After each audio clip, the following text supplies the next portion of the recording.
afternoon, everybody. Guess what? We are on time. Yes. And the producer's not here. What does it say? Yeah, it says that the producer is not really Doing his job. no. He needs to get fired. And he's let the patients run the asylum. We can actually do whatever we want here. But we're actually on time. Yes. Yeah, and the crew is ready. Everybody's ready. Welcome again to another Friday Drinks. And today it's bound to be exciting because, Shumba, you're back. Yeah. Congratulations. You ran a very good time. 30 minutes faster than last year. Almost 40 minutes faster than last year. Almost 40 minutes. Yeah. Okay, for those who don't know, we have a Comrades champion now. I wouldn't call myself a champion. I Well, would just you say are. finisher. Okay, finisher. But that's something to be proud of, eh? And this is your fourth Comrades, eh? Yeah. Yeah. Yeah, And it's how many are you planning to actually run? Oh, I see they dangled this bright shiny object in front of us called a green number. Yeah, okay. So if you do 10 of them, you know your number is immortalized, and you get a green number. And when you go to register, there's a green number tent, and they all it's really it's just a wonderful bright shiny object that keeps us going back. So that's the ambition. That's the aspiration, yeah. Okay, all right. And what's it like actually running the Comrades? Would you like to share with our viewers? Yeah, look, it's the process and it's the training. I mean, you're looking fit, you're looking good. This is the only time in the year where you actually look proper. Last year, in a month's time. No, that's not going to happen. Last year, I actually fell off the wagon after Comrades. I put on a bunch of weight. I didn't run for a month or two, and it was incredibly difficult and painful to get back on the wagon and to Comrades Fitness. So I'm not going through that experience again. I'm just going to slowly get back into the game, and I actually want to post a better time next year. Okay. Look, it's. I mean, there's what something. was your time this year? 11 hours 9 minutes. I think last year I did 11:47. Okay. And what's the training regiment like?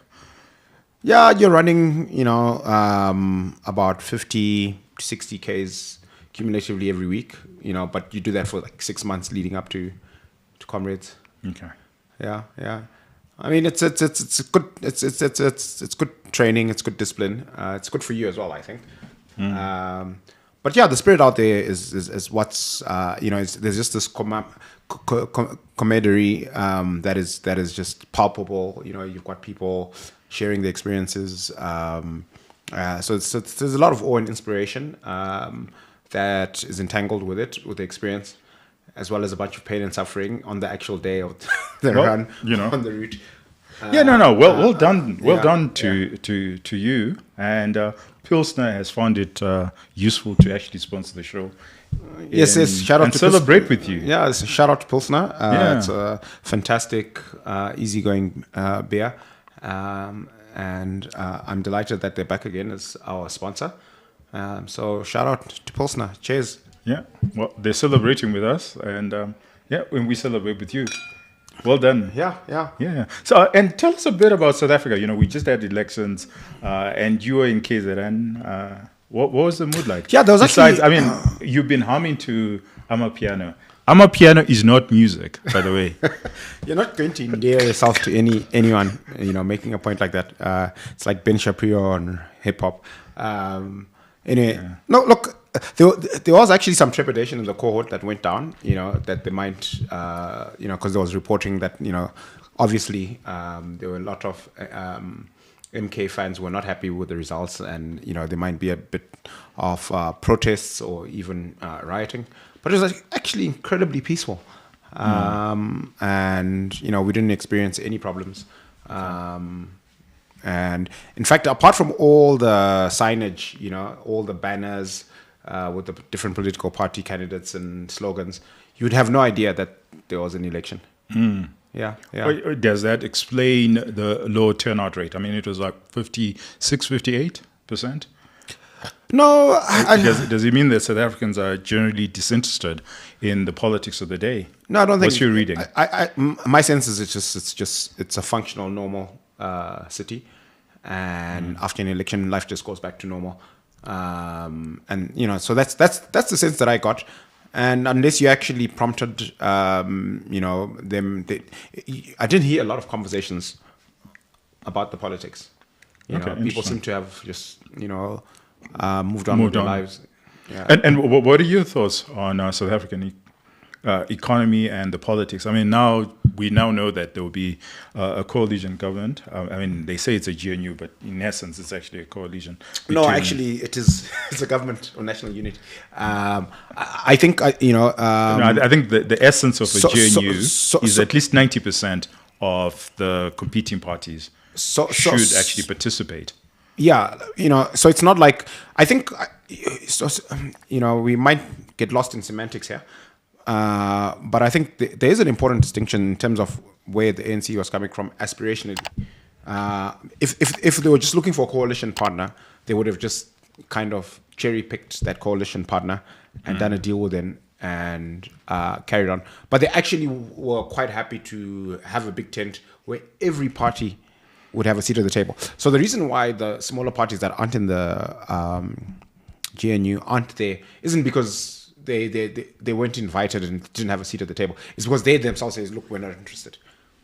So it's very different. But the smaller bodies, generally it's anyone with a bit of substance, so more than 3%. Yeah. And ideally, if it's a GNU, it's 90%. And the winning party, if it's a GNU, the winning party doesn't get to call the shots. So just because the ANC had 40%, they are calling a government purely because they got 40%. But if it was a GNU, then you'd have a mediator or somebody outside of the political process to then adjudicate, because that's what a GNU is.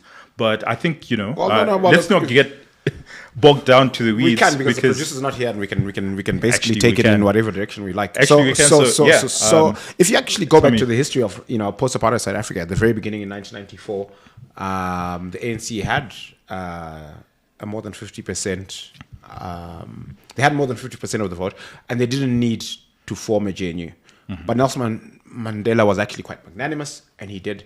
And if you remember, the leader of the what is now the DA, de Klerk, was one of the deputy presidents. So they have a history of doing this. I beg to differ. I think that that wasn't the GNU. That was an invitation. That was Mandela inviting other political parties to come in.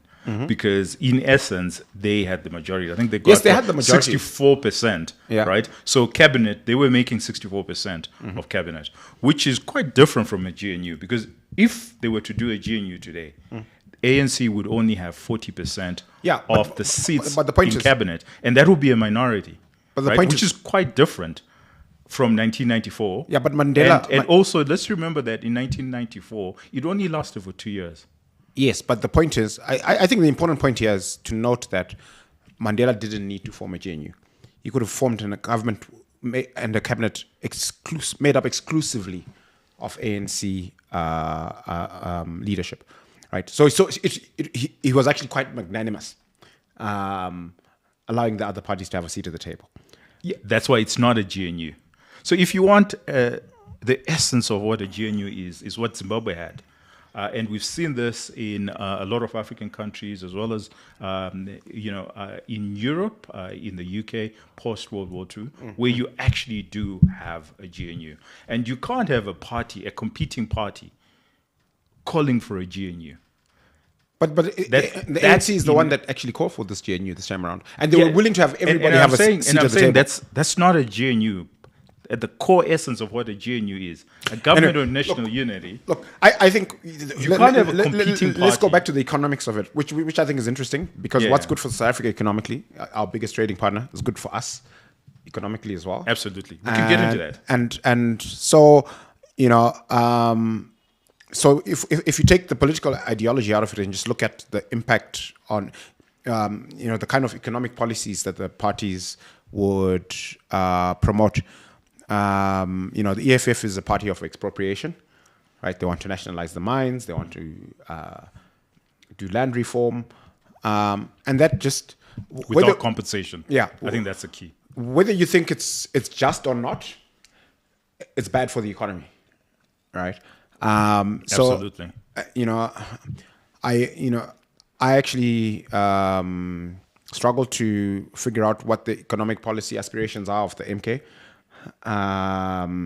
But the DA is quite progressive from an economic standpoint. I think, they're very much for free market capitalism. So I think, a South African government led by the ANC, under Ramaphosa, who's, a business-friendly leader, and the DA, which also tends to be very business-friendly, is going to be business-friendly for the most part. And hopefully over the next 5 years, they deliver robust economic growth in South Africa that will be good for us because, a South Africa that's thriving politically is going to spend, we're going to get more tourist arrivals from South Africa. They're going to do more business with us. They're much more they'll be in a much better position to invest in our economy. So I think on a net basis, it's a positive for Zimbabwe, from an economic standpoint, at least.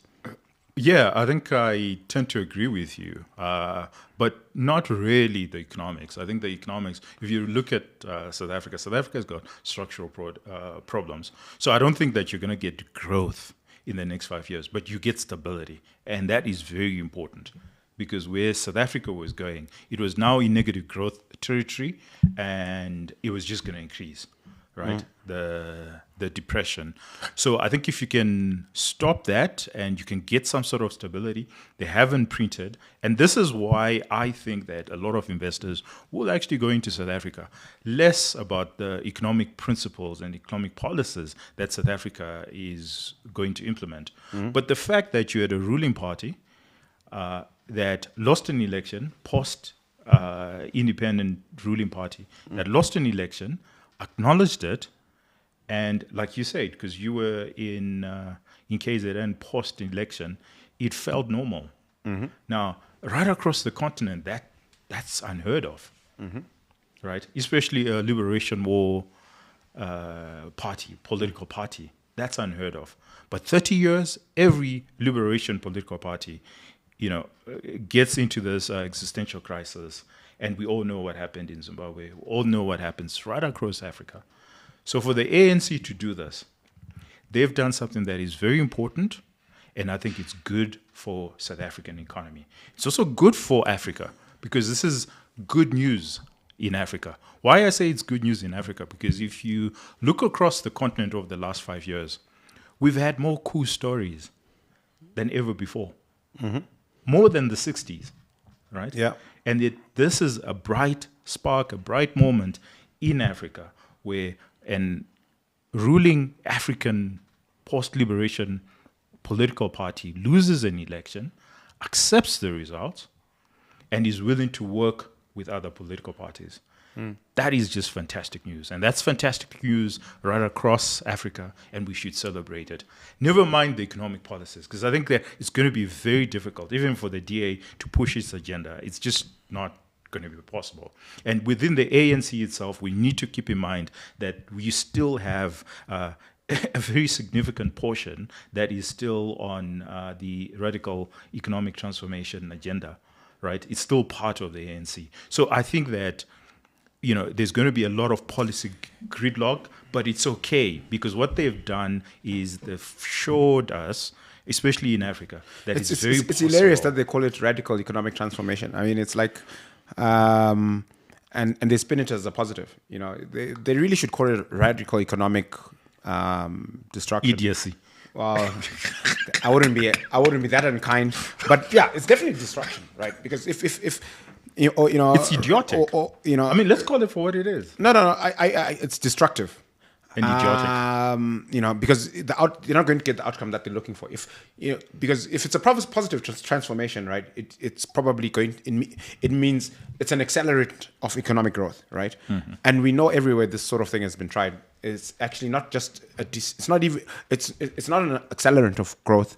It's destructive. When you look at the size of the pie post the transformation, it's significantly smaller, and everybody in the jurisdiction is significantly poorer. The only way you can actually have transformation, in a positive way, what we've seen in China over 30 years or in Singapore and other parts of the world is, disciplined, consistent, robust economic growth over decades.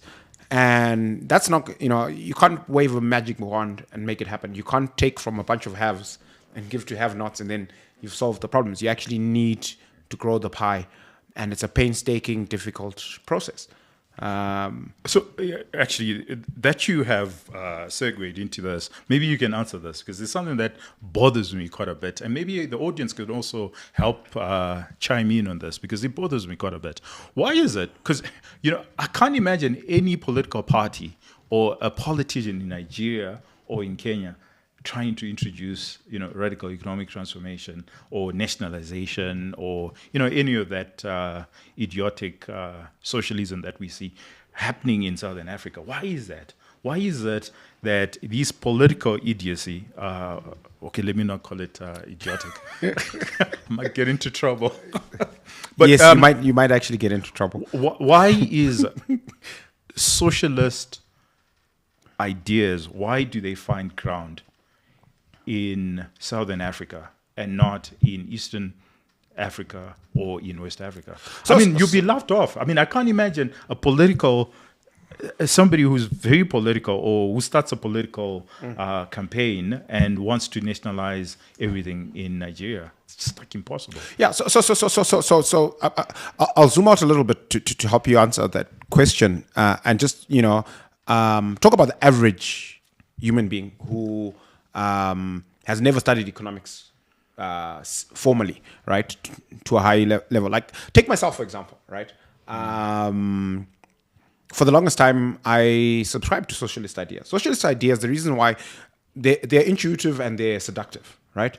Because you look at a guy who, is worth millions or billions, and, you look at the masses and they're poor and they're suffering, and it seems so unfair, right? And here's an ideology that says, no, actually, there's a simple solution for this, right? You just, just the reason why all these guys are struggling at the bottom of the food chain is because those greedy guys at the top, are oppressing them and exploiting them and unfairly prejudicing them of what is theirs, right? And it's a zero-sum game. And so it's an argument that is seductive and it's very easy to understand, and without consuming the counterfactual economic material, you'll never think that there's that there's a different and better way to do things. So that's number one. So I think just the average person, if they're not exposed to the other economic theories, common sense, the literature, no, and it's not common sense. Like literally, Rufaro, if we had a community and we went hunting or we were farming, whatever economic activity we were engaged in, the Pareto rule would ensure that only a few, the minority, yes, the 20 would do most of the work, would hunt, they would have more trophies. Yeah. They would be better farmers. Even in our local language, the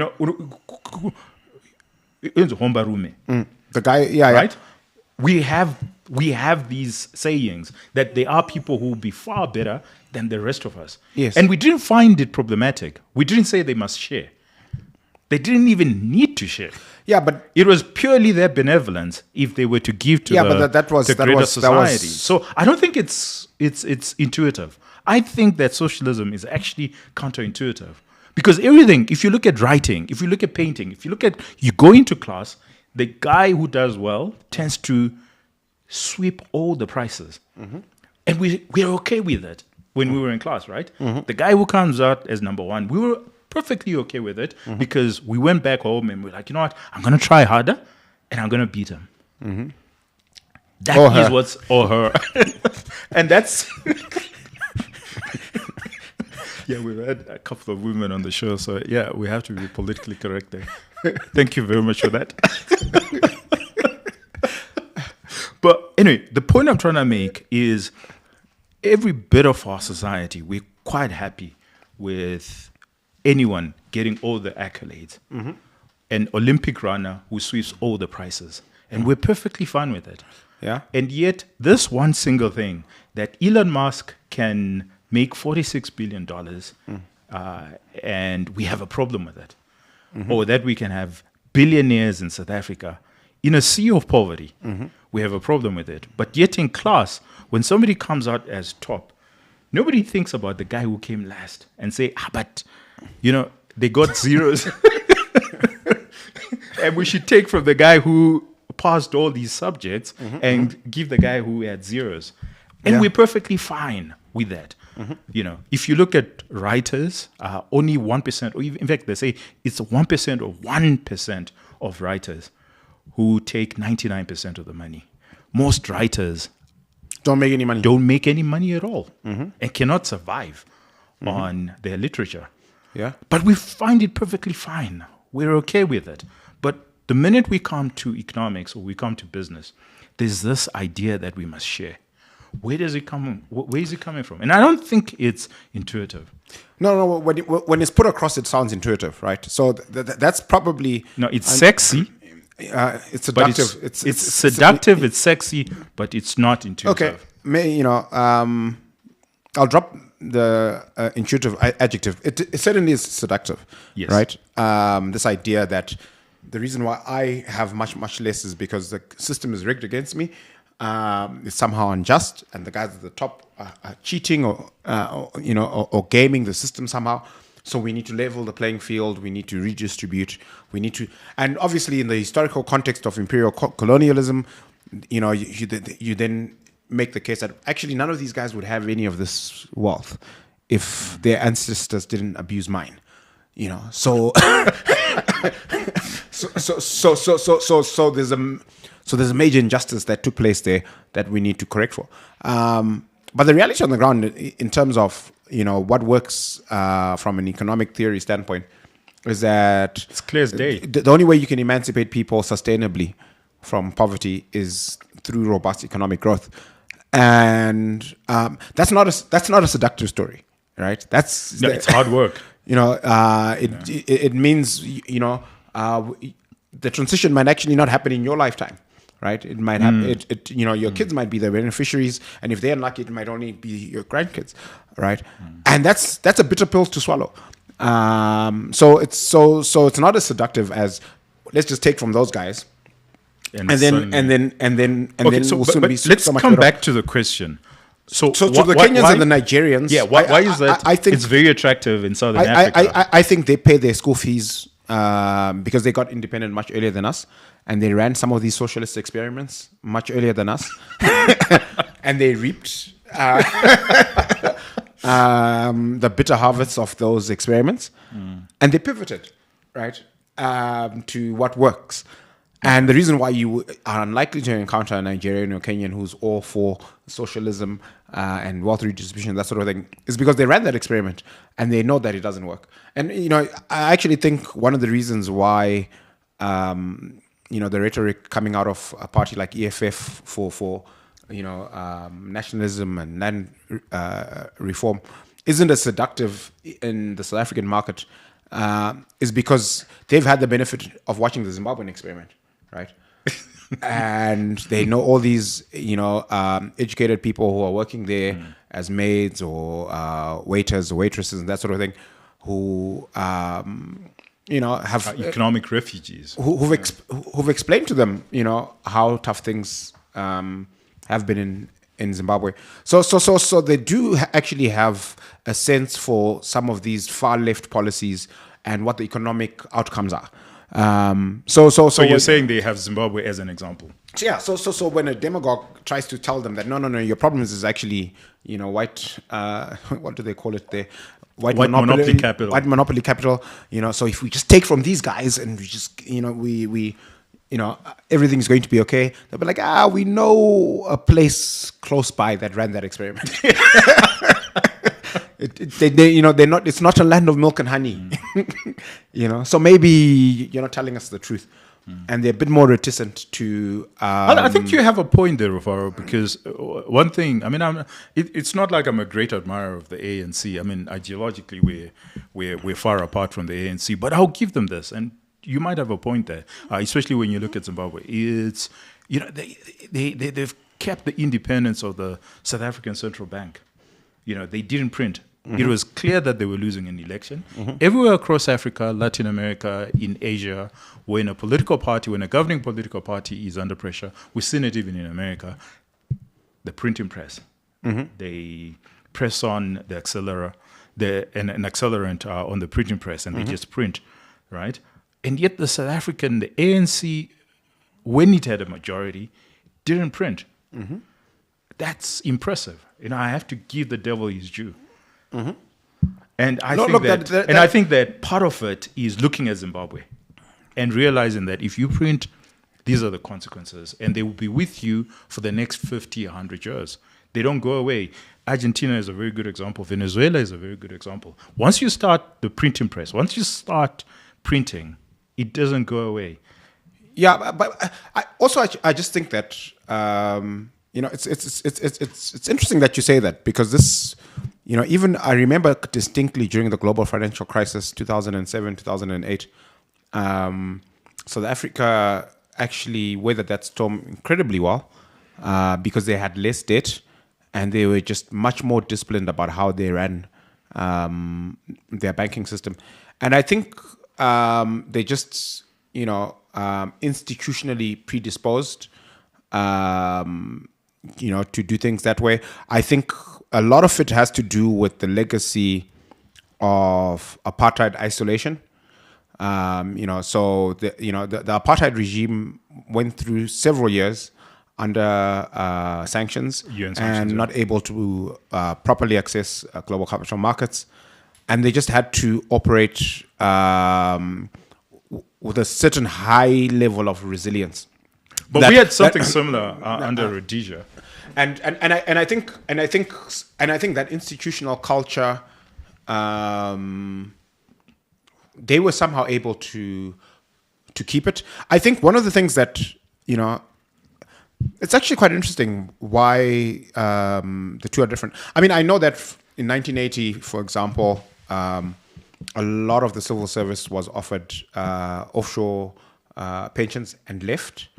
I mean, South Africa also lost about half its white population as well, but a lot of them stayed and continued to work in the civil service. And yeah, they still seem to have that institutional... Well, where would they go back to? I mean, if you think about it, a lot of the white people in South Africa it's now 400 years. I mean, where would they go back to? No, but I think just... Whereas in Zimbabwe, I think it was less than 100 years. So you still had your grandfather or perhaps your parent who was still in the UK or elsewhere within the colonies. Yeah. But anyway, this was not... Yeah, this is just look, interesting anecdote. This is what happens when the producer's not here and we're not disciplined about the script. That is true. But it's very interesting, and thank you very much for your thoughts. And please, ladies and gentlemen, please let's have your contributions and what you think. I mean, yeah, we don't mind people disagreeing with us. It's perfectly fine. That's how we get the conversation going. But anyway, so let's go back to the script, okay? So we want to talk today about the state of the Zimbabwean economy, because I think that we're almost half year in, and a lot of people are asking a lot of questions about what's actually happening under the hood. Yeah. Let's get into the weeds and let's try and find out what's happening. So the single biggest thing that has happened this year, which unfortunately we don't hear a lot about, but it's very significant, it's the drought. And we want to talk about the impact of the drought. And here we've got a report by Bloomberg, and it says output of the staple grain, which is maize, in the 2023-2024 season that ends May 31st is estimated at 634,000 tons, down 72% from last year, according to the final crop assessment seen by Bloomberg and confirmed by the Agriculture Ministry. This compares with the previous forecast of 868,000 tons. So we thought we were going to do 868,000 tons. It turns out it's going to be actually 634,000 tons, which is 72% less than last year. It's an astounding number. No, Very it's awful. shocking. I mean, look, we're not great at forecasts. I actually think that historically that's probably one of our better ones, simply because we focused in smaller numbers. I remember, I remember we once forecast 3 million tons. Look, it's the drought is bad, and the maize production is one manifestation of that. I think it's also going to affect tobacco production. And that's going to have an impact on food security. We're going to import much more than 1 million tons of maize this year, and I think it also affects the industry upstream and downstream of the maize growers. So wherever those guys spend money for business or for subsistence, they've got a bunch less. So let's simplify it. What you're saying is the first huge impact is that if we were producing anywhere close to 2 million metric tons, which we usually do, there's income that's going into all these different households. 100%. And when you take out that income from the economy, that's already a big impact on the economy. And then, so first of all, they no longer have income, so they're not spending. So upstream and downstream is affected. Then the second bit that you're saying is, well, then you now need to subsidize their welfare, because these people could potentially they could starve. die from starvation. And then tobacco, in as much as it's not a grain, it's a cash crop. It's an export crop. That's why they call it the golden leaf. It also depends on a good rainy season. So our production is going to be severely affected by the drought. So our export receipts from tobacco are going to be significantly lower, and the same thing that's happening to the households growing tobacco is going to happen to the households growing maize and all the other crops. So that's also another significant headwind.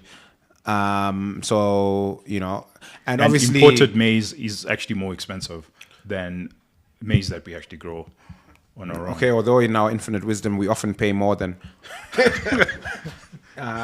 for locally grown maize than imported maize. But yeah, so we need to import a bunch of maize. We've got a lot less foreign currency coming through from tobacco. And obviously that has an impact on the state's revenues. Let's zero in on disposable income so that I think the audience would benefit from this discussion. Because we're saying that almost every household in the rural areas grows some sort of maize. And we've got our resident farmer, Ranga, who had a total write-off.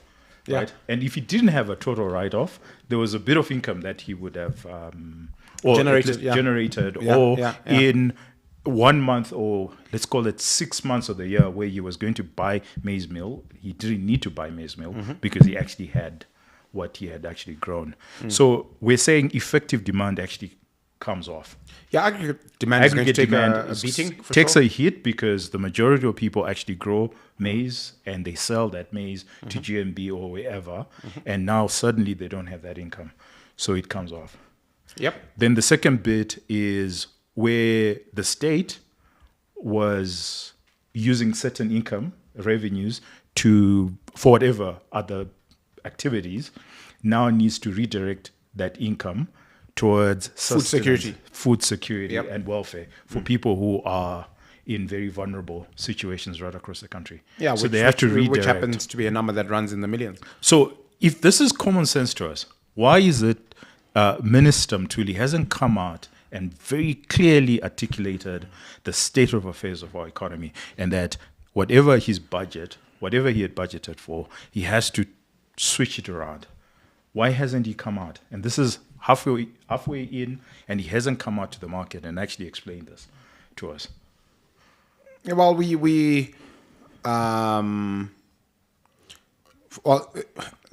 me not say we. I think Treasury and the state in general is predisposed to be incredibly and often unjustifiably optimistic about things. Although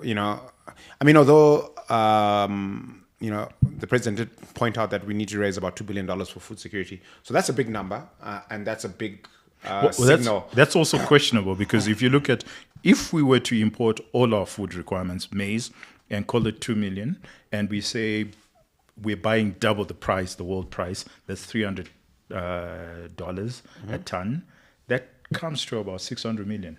Be generous, that's 800 million US dollars that we require. But the SOS that was sent was for 2 billion US dollars. Where do we get these numbers? Yeah, that's a good question. I can't answer that.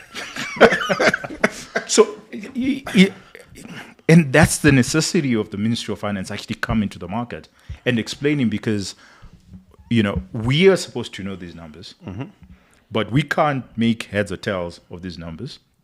What more the generality of people in the economy? Yeah, look, also the reason why the Treasury must come out. Yeah, look, and explain to us and we've what said their plan is. Many times on the show. One of the challenges that we have is that there is this culture of opacity. So we're just not predisposed to share numbers. Like, before we transitioned into ZIG, we didn't know what the Zim dollar inflation numbers were. Right, we knew what the blended inflation numbers were, but we didn't know what, because the state so it fit not to share these numbers with us. Notwithstanding that they're available, So the predisposition is to mistrust us. That maybe we'll use these numbers to create a certain narrative that is not so patriotic, or that doesn't dovetail with what's coming out of their mouthpieces. So their default setting is not to disclose, is not to share, and which is why what you're speaking to hasn't happened, right? Ordinarily, you would expect there to be a significant revision of the budget and a statement from Treasury to that effect. Say, look, guys, we think that the picture's changed, and everybody in the market should be aware of government's new thinking about where it sees the economy and the rest of the year panning out. I mean, you already see institutions like the AFDB and IMF revising their growth forecast for Zimbabwe and speaking to the impact of the drought. But yeah, we just don't have that culture here. Okay. So now, in line with that, we're not hearing and we're not seeing Ministry of Finance and Treasury in general coming out to the market and giving us direction. But what we see are the roads in Harare being done. This was obviously unbudgeted for money. I mean, I'm the first one to say that, we do need our roads done. Are you the first one? I don't know about that. Well, I will admit that, yes, we do but need. As a human being who drives a car with low profile wheels, I think I think you have a personal interest. Yes, I do have a personal interest. You're not changing tires every week. Exactly. So, that's kudos, right? But the point is, it's unfunded. Where's the funding coming from? We know that we have a drought, and the first thing that we want to do and we're acting on is roads. And yet there are people who are starving. And there are people whose economy and sustenance was purely based on economic activity, agriculture, and it's not there. We have waning demand, and what we can think of are building roads. Do you think that there's a problem there with how we are making these decisions and how Treasury is making these decisions? Or maybe there's a justification of this. You had the Deputy Minister of Finance. Mm-hmm. Why didn't you ask him this? Why are they directing money towards road construction, which is badly needed? Fair enough. But we have urgent needs. We have hospitals that don't have medicines. We have people who are dying from hunger. Why are we not directing capital there? Yeah, look, so, I'll quote Obama, he says he can walk and chew gum at the same time. I think somebody was asking him why, in the middle of the global financial crisis, because he was campaigning in, I think in 2008, why he didn't suspend his campaign because there was a crisis. And he said, look, I can walk and chew gum at the same time. So I think the government can actually, build roads and work on hospitals and food security at the same time. Now, are they doing this and are they doing this well? That's a different conversation. But I think, they've got all the resources. I mean, geez, we have a big government, right? To work on all these things at the same time. Are they doing it and are they doing it well? That's a different conversation. And I think as far as the roads are concerned, and this was true this year and it was true over the last few years, these are long-term capital projects. And as far as I can tell, we haven't raised long-term or long-tenured financing to fund them. We seem to be doing it with our recurrent expenditure. And that's a massive timing mismatch that's bound to cause you problems. If you don't have a resolution, So I think, and you can actually see it on the ground in terms of the presence and activity of the contractors, right? Sometimes they're there and they're very busy, and then sometimes they're not there and it's quiet. It's I mean, you see this in home construction all the time, right?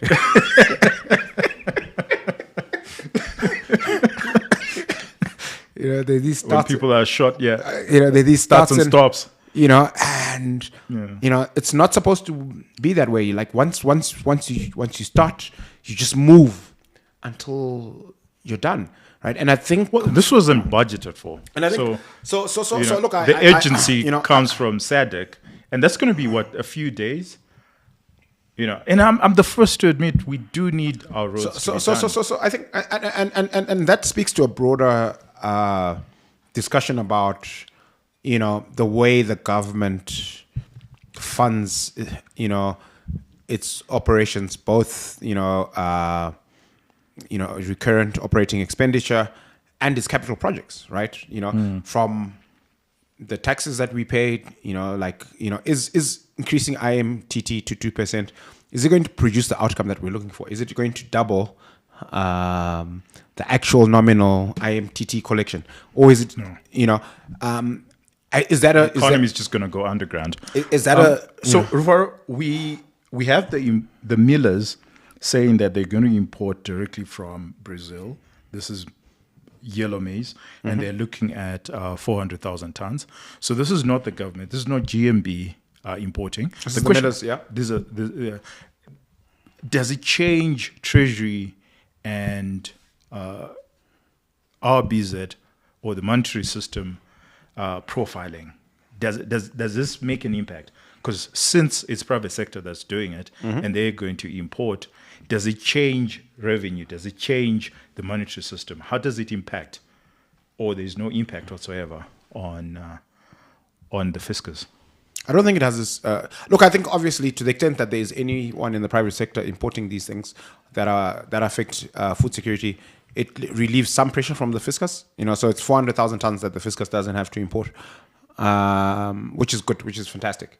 But beyond that, I don't see it having an impact. I think it actually does have an impact, especially on our monetary system, because before, if we were growing the maize, we didn't need to find the foreign currency to import 400,000, right? And now we're redirecting foreign currency towards the importation. Never mind it's private sector. It's a great thing that it's actually private sector that's importing, because they have an incentive to actually make profit and to actually produce rather than these rent seekers, fly-by-night rent seekers, who then put exorbitant markups, and it eventually goes to the taxpayer. So if a miller imports and doesn't make money out of it, well, tough. It's the bill doesn't come to the taxpayer. So that's a great thing that the millers are the ones that are importing. But I think that the millers are importing from the same pot of foreign currency that everybody wants. I don't know that that's true, because look, if you think about it, for every 10 loaves of bread sold in our country, how many are actually sold for local currency? I would, my best guess is that bread sales are not significantly different from most sales in the retail sector, which are 80-85%. Well, it's good that you raised that, and we were going to go into that, because what's the numbers that we're seeing, And please, the audience, especially if you're in business, please help us fact check this. But these are the numbers I've just received from some of our big manufacturers. Okay. That it's now getting closer and closer to 50% ZiG and 50% US dollars. Obviously, because of this, partially because of the distortions in pricing, where US dollar prices have had to increase, right? So people are finding okay. Actually, other avenues. Those are interesting numbers. Maybe you can clarify for me and the audience what you're talking about. This is not the broader economy. This is big formal manufacturers. These are big formal manufacturers. Yeah. Right. Their sales are now closer and closer to 50-50 between local currency and US dollar. And what's your best guess for what's driving that? Because it used to be closer to 80% plus US dollars. Two things. Yeah? Two things, and which we were going to get into. So the first thing is US prices have gone up. Because of the fixed exchange rate, US prices have gone up. So I think you need to qualify that, or you clarify that and say US dollar prices in the formal sector. In the formal sector. Yeah. We're talking about the formal sector. Okay, yeah. You already qualified it. Okay, talking sure. about the formal sector. And you ask me why this is so. And talking to the manufacturers and to the retailers, the two factors are, the first thing is US prices have gone up. So people are spending less and less of their US dollars in the formal market. Okay, that makes sense. And then the second bit is actually there is excess liquidity of ZiG in the market. So primarily coming from civil servants. Whenever civil servants are getting paid, and they're getting paid in ZiG, and they're using up their ZiGs, and a lot of the manufacturers are now piling up their ZiG in their banking in their bank accounts because they're looking for currency. Going back to and that's why we're talking about this, is because the manufacturers are on the market looking for currency so that they can import, which last year... Which they're not getting from the banks. They're not getting from the banks, and they're not getting from the banks because you've got millers who are also competing for the same currency. But I see, it comes back to the question. This is something that I don't understand.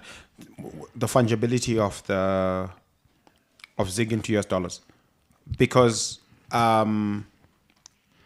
if it's not... ZiG is on paper not a fiat currency. Right, it's a structured currency. So for every ZiG in issue, there's a You're US supposed dollar. to laugh. No, but I must look. Okay, you shouldn't take us seriously. Me least of all, given that I'm merrily imbibing on a Friday. But yeah, look, it's an interesting question. I just want to be, it's remarkable that today it seems that I'm the pedantic one. No, please go ahead. Let's do it. I just want to actually unpack this and go through it step by step, and because I am vexed. The ZiG is not. Glad to have you back, Ruvaro. The ZiG is not a fiat currency. It's structured, right? So for every unit of ZiG in issue, there is a US dollar or an ounce of gold somewhere owned by the Reserve Bank backing it up. And to the extent that you walk into a bank with a US dollar requirement that is on the priority list, right? Those ZiG should be completely fungible into US dollars at 13.5. And, from what I hear, the reason why there is all this ZiG liquidity out there is because for the most part, this fungibility is not happening.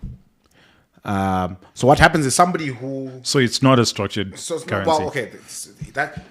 Let's, I haven't got to that conclusion, but I think that's a plausible conclusion, right?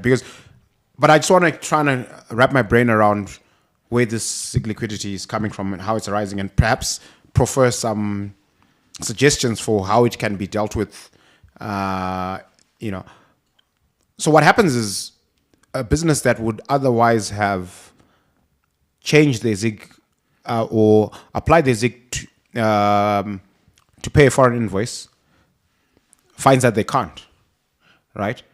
And, ordinarily before the hyperactivity of FIU and the police when it comes to the power market. You just go to the power market, pay a higher price, and transact on the back of that. But now, most people aren't prepared to take that risk of spending a few nights in the local Hilton. So they won't transact on the power market. They'll hold on to those zigs, but then they'll try and spend them as quickly as possible in any place that accepts zigs. And I think this is what's happening. This is what's driving the liquidity that you're seeing, and this is why those sales in the formal sector, the skew has changed from 85% US dollars to almost 50-50. It's not because the local currency is gaining market share.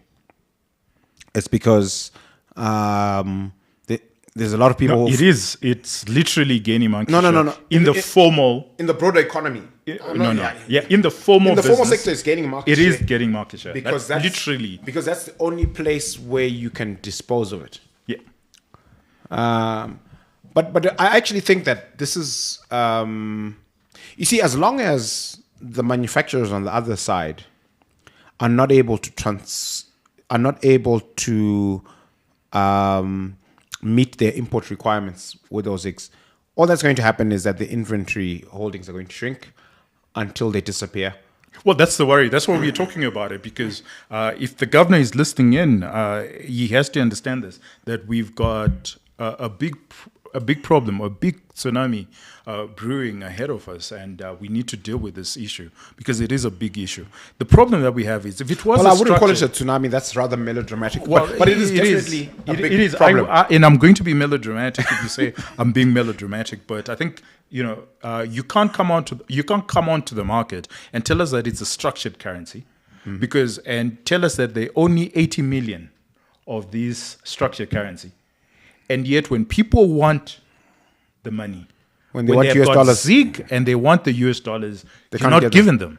And right now, what we hear, it's drip feeding of 100,000 or so for an entire bank. Now, I was not a great fan of Panonetsa. I was not. But you have to give it to him. He was extremely honest as far as giving the market information, right? At some point he stopped. But at least with every week you had an auction system where you knew which was awful. How much. It was awful. The auction was awful. Yeah, no, it was awful. But you knew exactly how much was on offer, how much was what the bids were, how much was allocated. We had a good idea of how much the banks were being allocated. Now you have a situation now that you have where the governor has come out and has told us that he's got 80 million worth of ZIG, but he's anchored in about 300 million worth of reserves. Yeah, at the time it was 285, and I think that's a moving number. Yeah. But if that is true, then it means that it doesn't matter who has ZIG. Whoever has ZIG should be able to go to the central bank and offer their ZIG and get US dollars. Well, to their bank. To the bank. Yeah, but eventually the central bank, because there's a central bank that's actually anchoring it. So eventually it will get to the central bank. And it doesn't matter what's in the bank account and it doesn't matter. This has nothing to do with FIU, right? This is simple, straightforward economics. If somebody has ZIG, the central bank came out in April and said, we only have 80 million worth of ZIG out there, but we have reserves with 300 million. So anyone who has ZIG out there, we should be able to offer you US dollars. And this is not happening. Now, the big problem, and why I'm saying it's a tsunami it's a storm that's going to erupt, is all these manufacturers, everybody is piling up all these ZIG, right? And they've got nowhere else to go. At some point, they need to find a home. Now, today, the FIU is being extremely, what do they call it? Imposing the fear of God in the market. And that's why that's why the manufacturers are behaving, everybody is behaving at this point in time. But for how long? No, well, look. For how long? So even if we say they behave indefinitely, that's not a solution, because at some point they're going to have zig and no inventory, and they're going and if you're a manufacturer, by definition, you're in the business of manufacturing things, right? You're not in the business of sitting on local currency. So if they can't import components and they sell out the inventory, they're done, right? But what I'm curious about is, look, I've been away, and perhaps I'm behind the curve, but I don't hear shrill voices from the manufacturing sector, from the formal retail sector. I'm getting a lot of messages, and that's why I'm not a manufacturer. Saying, look, guys, if we've another so many months of this, and we're out of business. I'm not hearing that. Well, maybe you've been out of circulation. But if you read, and this is the Herald, the Business Herald, right? It's not called the Business Herald. What's it called? Business Week. Yeah, Business Week. Yeah. So this is the government's own newspaper, and its headline is "RBZ is interfering in firms' cash flow affairs." So these are the shrill voices that you wanted to hear, and ZNCC is quoted there. A lot of manufacturers are quoted. I get a lot of messages from manufacturers, and that's why we're having this show, because we represent the market. And the market is telling us that right now there's a fear of God, because you have FIU that's now interfering in pricing, retailers in shops and in manufacturers. So people are unable to trade. But when they look at their trades, let's say in January, it was 80% US dollars and 20% local currency. And now it's closer to 50-50. Yeah. Because they have no leeway whatsoever. They're in a straitjacket where FIU is demanding that they have these price controls, where you have a fixed exchange rate. And they're like, okay, that's fine.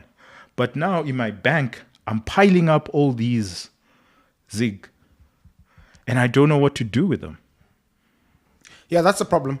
And when I go to the central bank and I want US dollars, I'm not getting them. And yet the same central bank came to us and told us that we have a structured currency. So is it really a structured currency? It's a bad sign. And, it's not rocket science to see how this will play out if we continue on this trajectory. Yeah. And maybe you can explain this. Why is the governor not coming out? Because, he's your friend.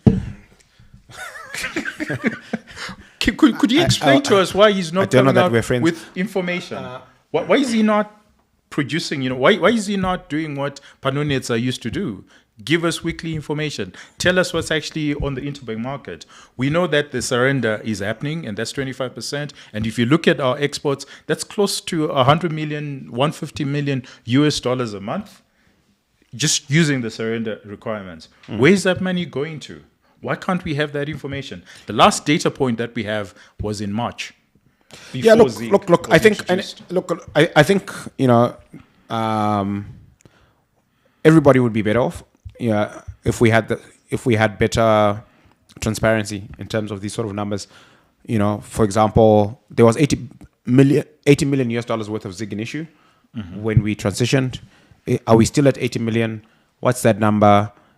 What is the ratio still the same? In terms of the backing in US dollars and gold, and why haven't we seen the fungibility that would be normal with the structured currency? With the structured currency, maybe there's some, maybe there are important things that we're missing.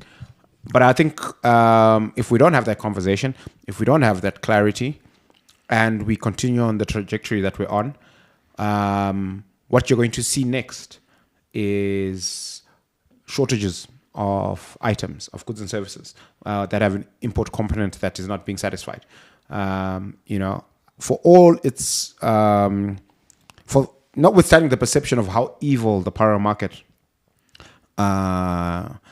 is, one of the things about it is that it actually clears the market. It actually puts stock on shelves. Yeah.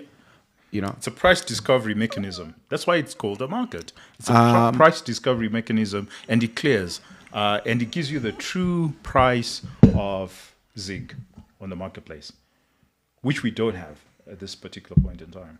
And I'm worried about that. And it's not that I have anything against the governor. I don't at all. But I'm just telling the governor that this is what the market is saying, and this is what is worrying the market, that they've gone ahead and they're using FIU and they're using the police force to enforce the fixed exchange rate. But that's not going to work, as you rightly called it. What you're just going to find is there are going to be shortages in the formal market, but the informal market will continue to trade. The informal market is 100% US dollars, and you do have your goods and services in the informal market. But for how long can manufacturers carry the day? We've seen this again with Mangujga, and we would warn Mangujga. So it looks like, and it seems like nothing has changed. That's my worry. Yeah, except that, during the Mangujga era, he inherited a country where the local currency had much higher market share.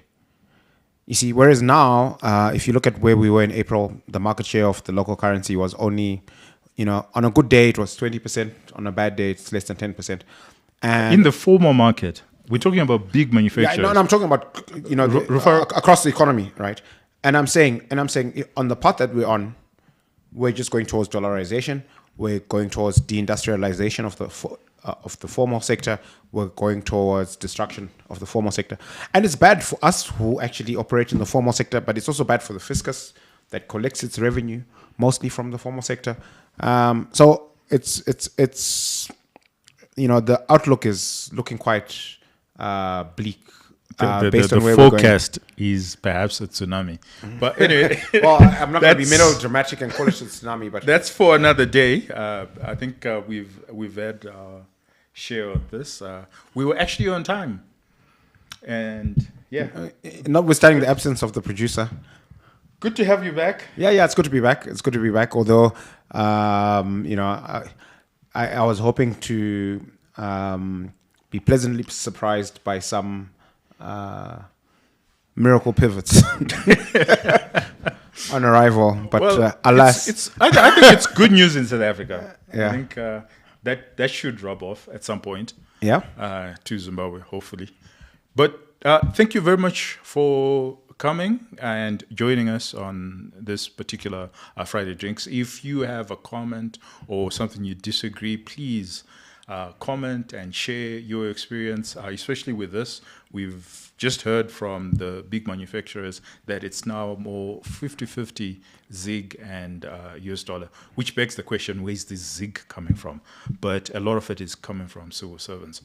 But let's have and a good home for, I'm sure there's plenty of Pilsner available. Yes. In ZiG, it's a good place to spend your ZiG. Great value for your money.